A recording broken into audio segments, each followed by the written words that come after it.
It's the Unhappy Hour.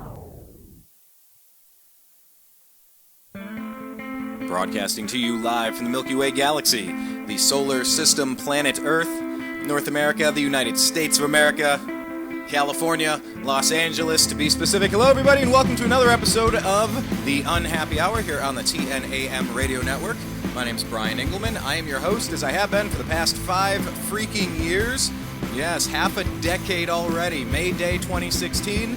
Celebrated our 5th anniversary, our 5th birthday. Thank you so much to everybody who's made it such a fun time, and we're just getting warmed up. We have a 10-year plan, and I think the beta test phase is just about over, so I want to direct you to a couple of places.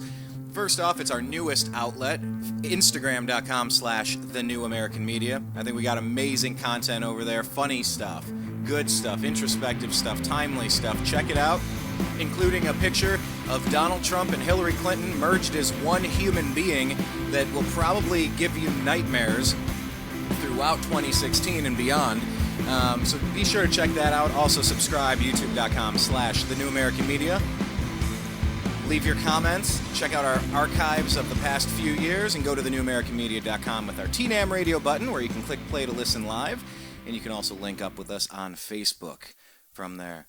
Twitter at American_media_. I knew I forgot one of them. All right, so we are talking about the Cleveland Cavaliers. I'll tell you what, this team is something different than we've seen throughout the regular season. And I know we hit the second most three-pointers in the regular season. I think that's a correct statistic. I'm open to correction on that if I had that wrong. But we're seeing something that the NBA has never seen, setting a record for 25 three-pointers in a game. That's in the playoffs. That's in regular season. That's of all time. It's something special. So we wanted to bring in Zak Baris to the program. He's on Twitter at ZBaris. That's ZBARIS. Zak, welcome back, and thank you for taking a little bit of time while you're traveling to another part of the country. It's appreciated. Oh, anytime, man. So the Cleveland Cavaliers, I mean, I'm trying to remember, and I always do this. When is the last time we talked? Cavs were up 3-0 against the Pistons, perhaps? Yeah, I believe so. So what have we learned in this series in particular, in Game 1, Game 2? Like, break them down game by game, because we have a little bit of recap to do, and obviously spend more time on Game 3. The Cavaliers struggled throughout Game 1, and then finally took a charge, and then came back and, beat the Hawks. It wasn't a difficult win, but, they struggled for part of it, for a little bit of the game, but, and then, they come out in Game 2, and, they just trashed them. That was one of the biggest blowouts I've ever seen in my life. I was falling asleep in the middle of the third quarter. Until you realized that they were about to break a record, at least for me. Well, Game 1, it looked like they were rushing. They were up by 18 points at one point in the third, then they lost the lead. They're down by 1, and all of a sudden they took it back over. This team, they just have so much firepower. They can do whatever they want. Last night, down by 9 or 10 points at something in the fourth quarter, and they wound up winning the game by 13. It just proves how much they can really kill you with the three ball. And I think they're honestly just toying with the Hawks at this point. Atlanta's such a joke. They're complaining the other night about how the Cavaliers piled on the score.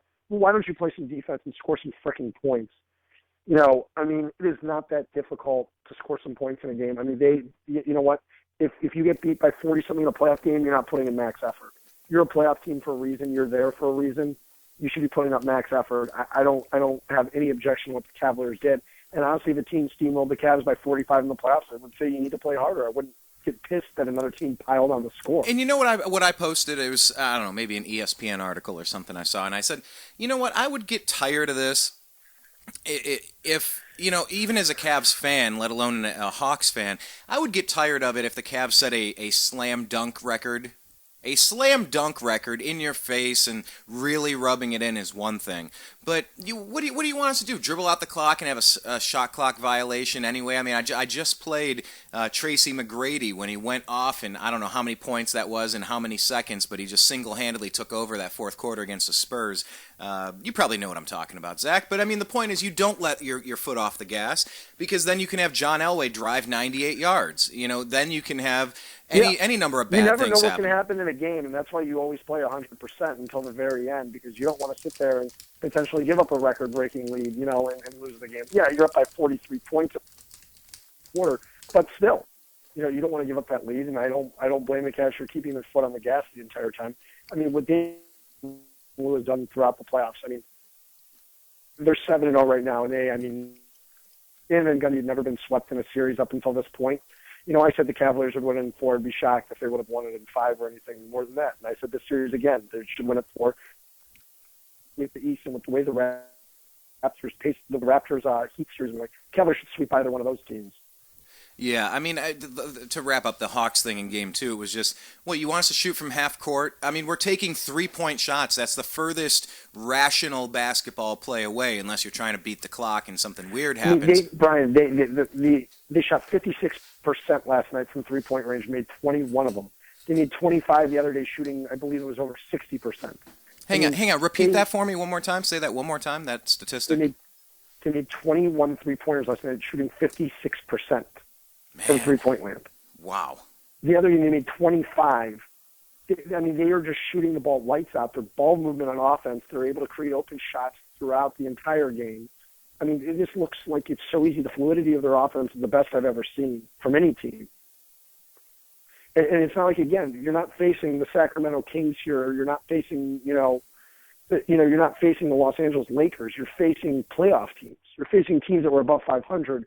You face a team that won 43 games, then 48 games. These aren't cakewalks. Right. Yeah, that's a good point that you're making. This is not. This isn't an exhibition. These games are the games that really count in the NBA season, and they're making it happen. You said the ball movement is the best you've ever seen from the Cavs. Did you say the best ball movement you've seen ever, or did I mishear that? Yes. I mean, go look and watch. They're averaging over. They're killing it. How much of that do you credit to Tyronn Lue? A lot of it. I mean, he's done a fantastic job with this series. I mean, you don't see any fights between the players. There's no, everyone is touching the ball. Kevin Love's touched the ball. Kyrie's getting a touch. I mean, Kyrie's also been lights out throughout the playoffs. Kevin Love has been fantastic too. So is LeBron. So is Channing Frye. I mean, now we're looking back on this addition for Channing Frye, and wow, what a valuable piece he's been to this rotation. And I was points last night on 10 of 13 shooting. But they haven't really used him very much up until yesterday. Do you find that a little curious, or it was a matchup reason? Game 2, they used him too. Yeah, I mean, but all things considered. And he was considered. good in the Pistons series too. He just didn't play much at the beginning of the series. Yeah. Channing Frye has been fantastic. I mean, Mozgov is essentially, he's been relegated to the bench. I don't even think Mozgov's gotten in the game yet. No, I haven't seen him. Well, he was in game 2 for 5 minutes, but it was all garbage time. Yeah, not when it counts. It's amazing the impact that's had.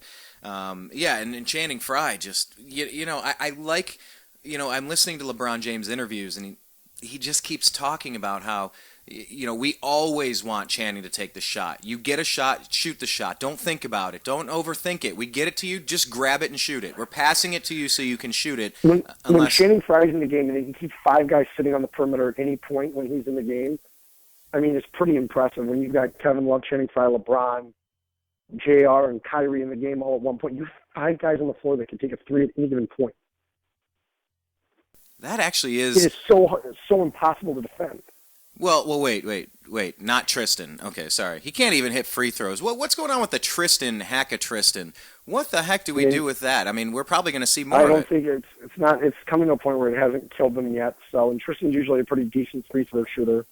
So I don't think it's anything to worry about. All right. Well, I mean, I guess it is something to keep our eyes on. What did you make of that last play? Right toward the end of the game where LeBron was shoved out of bounds. A very clear middle finger move. The Hawks are upset. Teams are going to take their chances against LeBron. They're frustrated with LeBron. They're frustrated with the Cavs coming out there and kicking their asses every game. Again, excuse my language, but it's true. And teams get frustrated and they're trying for a takeout. How much of that do you think Charles Barkley got going by his stupid comments? I don't think it was that much. I mean, I don't think the players are really watching. Yeah, I don't know. So Game 4 then, pretty much. What do you expect to see? A closeout? Do you think another demoralizing defeat or another really tough one? Or I expect to see a pretty big defeat tomorrow. I mean, I think the Cavaliers will steamroll them. I think he took the life out of Atlanta in the fourth quarter last night. I mean, they had all the momentum. You take the crowd of it. Now going down 3-0, and what's a crowd's incentive to be in the game, knowing that, the odds of you winning that series just went, no team's ever come back from a 3-0 deficit. Yeah, statistically speaking, the fat lady's warming up her vocal, warming up the pipes backstage. She's getting ready to hop on stage and call it a day. But this isn't I mean, correct me if I'm wrong on this one too, but weren't the Hawks a decent defensive team heading into this series? Yeah. Cavaliers, has been, he eliminated Kyle Korver completely. Very underrated aspect. You're forcing Chris Humphries and Al Horford to take outside shots. It's exactly what you want them to do. You want a center and a power forward taking outside shots. Fine. That's going to be your game plan. Okay, let Kent Bazemore take his shots too. He's not Kyle Korver, and if you can eliminate Kyle Korver because he can't create his own shot off the dribble, that's fine. Kyle Korver is one of the best three-point shooters in the league. You can eliminate him. Suddenly it opens up a lot. It teaches you how to game plan against a team like the Hawks. Yeah, and just when you phrased it the way you did, with the lineup of JR and Kyrie and LeBron and Kevin Love and I guess you had Fry in there, every single person is a lights-out three-point shot. LeBron, he's had his ups and downs from time to time. But you also have guys that can move the ball. Channing Frye honestly plays like he's 6'6", not 7 feet tall. And, when you can move the ball like that, it takes you to a whole other dimension.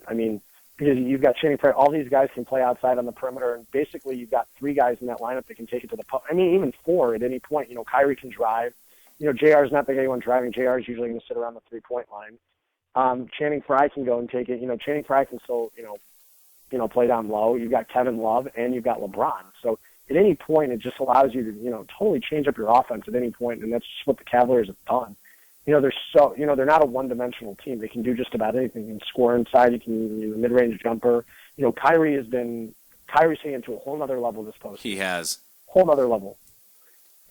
I'm so happy to see that he's turning into that Dwayne Wade. Who would you say Kyrie at this stage of his career? Who would you say it reminds you of, or a blend of which players? Part of it even a little bit of Steph Curry too. But I think Kyrie's developing his own game, and I think he's just becoming a hell of a player. The playoffs are just showing it. You can see what this team does in the regular season, and again, don't believe all the BS you hear during the regular season. I come on the show and tell you that all the time. That stuff always gets blown out of proportion by the media. It's a joke. It's a joke. So I guess maybe buy on the Cavs. Go put a bet down on them when they have a weird regular season slump when the odds change a little bit because regular season doesn't count. This is the best team LeBron has played on in his career. Oh, compare it to his days at the Heat. He had some damn good teams with the Heat. I'm not saying LeBron's at his best that he's ever been, but his teammates, this is the best they've ever been. Okay, so obviously Dwayne Wade was his second best, Chris Bosh his third best. Who would you say was behind him during the Heat years that was the most important to those teams' successes? Sometimes it was Mike Miller, sometimes it was Ray Allen, it was even Birdman at points. Chalmers sometimes had his big game. That was the thing. Norris Cole had a couple big games. It was always someone different with that team. They had a different guy stepping up every night. One night again, it was Mike Miller. One night it was Ray Allen. It was always someone different with that team. Shane Battier even. You go through it, and Miami had a different guy that was stepping up every night. It's kind of like what Cleveland was doing. Yeah, they had J.R. Smith lights out two games Channing ago, Frye. And then Channing Frye last night, and Kyrie against Detroit. You get one of these guys that's not the big three stepping up. You get your fourth guy to do it. They look unbeatable then at that point. And as long as you're getting an extra guy to step up, it makes them so multidimensional on offense. They can do just about anything. And when you're draining shots, it gets the other team frustrated. They start committing fouls. They start playing. It's lackadaisical basketball that the Hawks have been doing, and you can tell they're clearly getting frustrated. Yeah, what was the headline I read? They've thrown everything but the kitchen sink at them. And really, they're switching their lineups. They're trying anything. Remember the Warriors did that in the finals last year. But let's stick with the Heat for a second. Unless you had any other final observations on the Cavs that you wanted to get out, I kind of wanted to bounce around the rest of the league. No, I think that's about it. All right, so let's talk about the Heat and what's going on in their series with the Raptors. What are you taking away from all this? I think it's a boring series, to tell you the truth. I think, Toronto looks horrible. Their offense looks horrendous. I think the Cavaliers will destroy both of those teams right now. Destroy both of them? Yeah. What is... I think Go ahead. I can't tell you who's going to win the series. I think Miami will wind up winning it. I just don't think Toronto's that good right now. And I don't know what happens in the playoffs, but Kyle Lowry doesn't look like himself. He had a big fourth quarter the other night, and he had a big fourth quarter the other night. I'll say that. But again, DeMar DeRozan, I mean, it's not even comparable to the talent that the Raptors had to Cleveland or Miami. Miami's without Dwayne Wade. I mean, not without Dwayne Wade, without Chris Bosh. I mean, you're without one of the best power forwards in the NBA. You're without a top 25 player. Right. Even though you're getting a lot out of Whiteside. What Miami's doing is very impressive without Dwayne Wade. Goran Dragic's been impressive. Wade, especially Hassan Whiteside, they've been impressive. I mean, imagine if they had a healthy Bosh. I mean, we'd be talking a whole different story right now. But he's shut out for the playoffs. So, okay, let's not even talk about the Raptors. I mean, unless you want to, but I was going to ask, what's the Heat's greatest weakness? Where's their biggest Achilles heel, would you say? I would say their lack of overall depth. But again, just having that premier talent without Chris Bosh there, with lacking a guy your offense without Chris Bosh, who can really spread the floor around. I mean, I think that's your biggest point right now. That's where you're lacking. Not having Bosh there. I mean, it's like the Cavs missing Kevin Love. He's that valuable. We've witnessed Bosh. Bosh was in the center. That team went to the title 4 years in a row. Pretty impressive Chris still. Bosh hit some massive shots. Bosh was a hell of a player. Yeah, I just wonder if he's going to be able to come back. He's been officially shut down. We kind of heard rumblings that he might come back for the playoffs, and he's officially been shut down for the season. Are you concerned at this point that he might not step on the court again? I think he will. I mean, I just don't know if he'll ever be able to play a full season again. I mean, I think his health is the most important thing. He's a great player. So, he's an essential part for Miami, especially with Dwayne Wade aging. Right. Well, yeah. I don't know. I'm never going to find myself rooting for the Heat for obvious reasons, but, it does bother me. I've brought it up on the past couple shows. It just does kind of bother me. You don't like to see, whether it's Bo Jackson go down and, so much potential and they're injured and, you see a player with just the resume and pedigree of a Chris Bosh, and it's like, look, I don't root for you ever, but I don't want to see you injured either. But, let's go over to the West and talk about the Golden State Warriors because Steph Curry's been injured. And what is it? He's played essentially in 2 quarters or 2 halves of basketball this entire playoffs? I mean, it reminds me a lot of Kyrie Irving last year. It's just he keeps trying to go out there and just keeps getting hurt, and then, eventually it could lead to something worse. If I'm Golden State right now, you're up 2-0 in the series. Don't even bring him back right now until you need him for the next series against San Antonio or Oklahoma City. Don't even bring him back right now. Sean Livingston's playing lights out. The Warriors are still kicking butt. I mean, you have no reason to bring back Steph Curry right now. None. It'd be a big mistake. Why even bother? I mean, let the guy get healthy.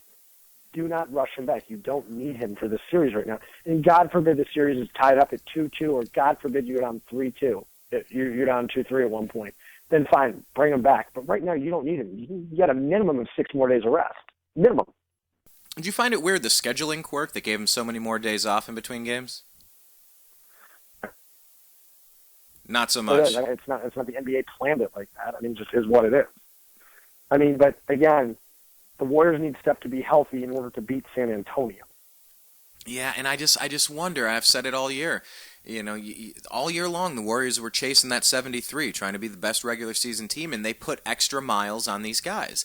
They ran them a little too hard because now they're getting down to the end of the season. And look, I mean, the Warriors are still Brian, winning. They still look dominant, though. That's the thing. They still look dominant. Curry, they still look dominant. They do, yeah, absolutely. But they just aren't completely healthy. That's going to be their issue. Ultimately, I don't think Portland's a great basketball team. They're very, they're decent. They're nothing special. They still lack a lot of front court help. That's their problem. They don't have a very good front court. Their back court's great. Lillard and McCollum, it's fantastic. But again, they haven't been able to keep up with the likes of Golden State with Livingston and Klay Thompson and Draymond Green and, Harrison Barnes under without. They have not been able to do that. So, so Golden State right now, if I'm Golden State, if I'm Bob Myers, if I'm Steve Kerr, I'm not touching Steph Curry right now until you need to bring him back. Don't bring him back until you absolutely need him. And right now, you're up 2-0 in the series. And again, you take one of the next 2 against Portland, the series is over. Even without Steph Curry, it's over. I can't argue Portland that point. Isn't that good. Yeah, Portland just isn't that good. And if you don't need to, it's like holding on to something. I don't know. Pick your favorite game. When you get your turbo boost, you get to go invisible for a while. You go on rampage mode or whatever video game term you want to think of. Hey, if I asked you, Zach, which video game would you think of when I said you use a turbo boost or you go in invincible mode? The Mario Kart. Exactly. You get the star in Mario Kart. Exactly. That's what I was thinking. Yeah, I got to play some Mario Kart. But anyway, you use Steph Curry if he's not 100% healthy. If you need to hit your booster, boosting. You hit your star and then you're just running people off the road and you've got it. But yeah, I mean, it's very similar to what we saw with Kyrie Irving last year, and it's just so nice to see the Cavs firing on all cylinders and setting records. And you look back on a season, and we'll wrap things up in a second here with the Spurs and the Thunder, but I want to get back to this. In a season, it tends to be defined. Any championship run tends to be defined by the highlights from all of the plays throughout the entire postseason. And we've seen Kyrie Irving buzzer beaters, Kyrie Irving half-court shot buzzer beaters. We've seen NBA record-setting three-point bomb performances. This sure has the feel of what a championship run could feel like. I don't know what that feels like because I've never been this invested in a team that seems to have these things going for it. But I want to get your thoughts on that. How much of a gut instinct or something bigger than sports? When do you get a feeling like that, and when do you get a sense of, okay, this team it seems like a destiny this year? It feels like it now with Cleveland. Every time I watch them now, I've been every home game so far throughout the playoffs, and it just, the atmosphere feels different this year. It's not like we're sitting down there down a player going, okay, we're playing well, we can still do this. We're without Kevin Love, we're without Kyrie Irving, we can still do this. And deep down inside, like last year, as much as you're thinking they could do it, it was, where is the depth? Everybody's hurt. And, even when they're sitting up 2-1, you're so excited. Do they have the depth to pull this off? Can Dellavedova play 40 minutes a night again? And now it's this year going, okay, the rotation's so good. They're so healthy right now. There's nothing stopping them right now. This is a team that looked like they could have gone out there and won 73 games this year. Absolutely. For all the issues they had during the regular season, it looks like they figured it out. And it looked like they figured it out last postseason too, but they just ran out of depth. Again, this is a deeper team this year with Richard Jefferson, Channing Frye, and Dellavedova so much better than he was a year ago. Yeah, Richard Jefferson plays really good minutes out of Jefferson. He's consistent, and Delly's different. And the thing is, exactly, and the thing is you have Kevin Love too. You didn't have him last postseason. Kevin Love's never lost a postseason game. Oh. Interesting statistic. Yep. Going back a year and a half. 7-0 this year. He's 10-0 in the postseason. All right, and I like that. Then he should play in every game, I think. I'll tell you what, he was on the wrong end of two really tough plays yesterday. One where he slipped on the court and made it look like Chris Humphries broke his ankles. Then another where he got dunked on from it felt like half court. That was pretty ridiculous. But Kevin being undefeated in the playoffs, I like that stat. I wasn't aware of that. Yep. All right, so you don't expect too much happening with the Warriors. They got that handled, and if it changes, nope. we'll recap it in a week. I wouldn't even touch Steph until you get to that San Antonio series. Well, let's talk about the San Antonio series because the Thunder, they're playing tough. It's 2-1, 3 games in. They're playing tough. They give the Spurs problems, but again, I still see the San Antonio Spurs winning the series. The Thunder lost last night's game. San Antonio is home court again. They have home court throughout the rest of the series, basically, because it's 2-1 now. So they've got the home court going into it. Unless somehow, Oklahoma City wins the next two, I see San Antonio pulling off this series. Hey, the way they're playing, the way they're coached, the way they've been coached, and how consistent they've been over the past couple decades. I mean, how can you argue with that?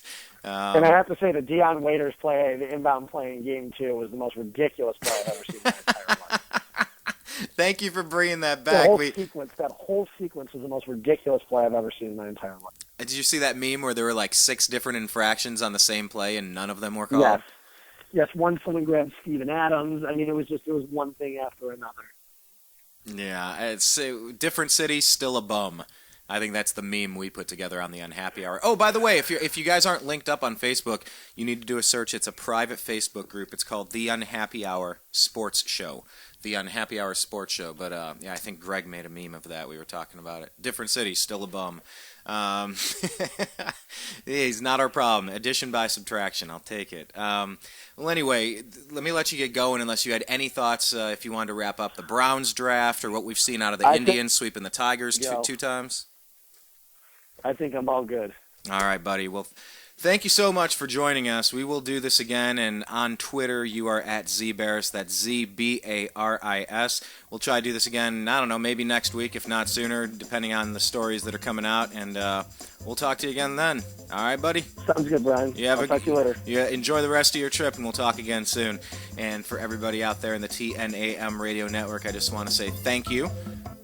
5-year anniversary has just concluded. I think the next 5 are going to be astonishing, so link up with us, youtube.com/The New American Media. Click subscribe, leave comments in the comments section. Go to thenewamericanmedia.com. That's where you link up with us on Facebook. And on Twitter, we're at American_media_. And our TNAM radio button is there at thenewamericanmedia.com as well. Oh, Instagram.com/The New American Media. Go check it out. I appreciate you guys. We'll talk again soon. Go Cavaliers! All in. 216. See you later.